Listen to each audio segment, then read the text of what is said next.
Speaker, এই দেশকে যদি সামনে নিতে হয় তাহলে অবশ্যই আমাদের উভয় পক্ষকে একসাথে কাজ করতে হবে।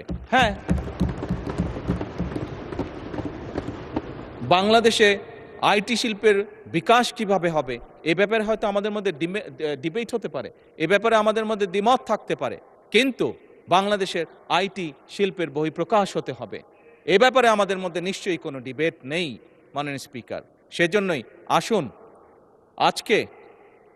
আজকে আমরা সিদ্ধান্ত গ্রহণ করি যে আমাদের আলোচনার বিষয়বস্তু হবে এই দেশের মানুষের ভাগ্যের পরিবর্তন। আমাদের আলোচনার বিষয়বস্তু হবে মাননীয় স্পিকার, আমাদের আলোচনার বিষয়বস্তু হবে যে আমরা অন্য দেশের উদাহরণ দেব না, বরং আমাদের দেশকে আমরা সামনে এগিয়ে নিয়ে যাব। মাননীয় স্পিকার, 1971 সালে এই দেশ যখন স্বাধীন হয়েছে, এই মুহূর্তে আমরা বিভিন্ন বিবেচনায় আমাদের দেশকে যদি স্ট্যান্ডার্ডে ধরি, আমাদের মতন অনেকগুলো দেশ ছিল যারা হয়তো 1972-73 সালে স্বাধীন হয়েছে, তারা আমাদের থেকে এগিয়ে গিয়েছে। মাননীয় স্পিকার, আমরা পারিনি কেন?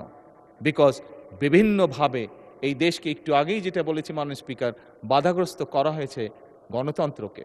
মাননীয় স্পিকার, গণতন্ত্র বাধাগ্রস্ত যদি হয়, গণতন্ত্র প্রতিবার বাধাগ্রস্ত হলে অর্থনীতি, শিক্ষা, স্বাস্থ্য সব কিছু বাধাগ্রস্ত হবে। কাজেই মাননীয় স্পিকার, আপনার মাধ্যমে আমি বিরোধী দলীয় সহকর্মীদের কাছে আহ্বান জানাতে চাই, আসুন আমরা ডিবেট করব, আমরা বিতর্ক করব, আমরা আলাপ করব, আমরা আলোচনা করব, আমরা বসবো, কথা বলবো, কিন্তু কোনোভাবেই এই সংসদকে ব্যর্থ হতে দেওয়া যাবে না।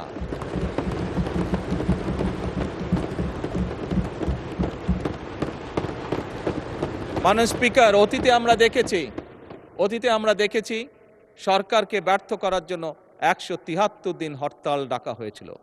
মাননীয় স্পিকার, হ্যাঁ, সেই সরকার হয়তোবা ক্ষতিগ্রস্ত হয়েছিল, সরকার হয়তো পরবর্তীতে ক্ষমতায় আসেনি, কিন্তু মাননীয় স্পিকার, কেউ একজন সদস্য, সেটি আমার দলের সদস্য হোক, সেটি বিরোধী দলীয় সদস্যরা হোক, বুকে হাত দিয়ে বলতে পারবেন যে বাংলাদেশ ক্ষতিগ্রস্ত হয়নি? এই 173 দিনের হরতালে বাংলাদেশ ক্ষতিগ্রস্ত হচ্ছে, যেই ক্ষতির মাসুল আজও আমাদেরকে টেনে নিয়ে যেতে হচ্ছে বছরের পর বছর, যুগের পর যুগ। মাননীয় স্পিকার, কাজেই মাননীয় স্পিকার, আমি আর সময় নিব না। অনেক বিরোধী দলীয় নেতাকে আপনি সময় রিমাইন্ডার দিয়েছেন, আমি চাই না যে আমাকে আপনি সময় রিমাইন্ডার দিন।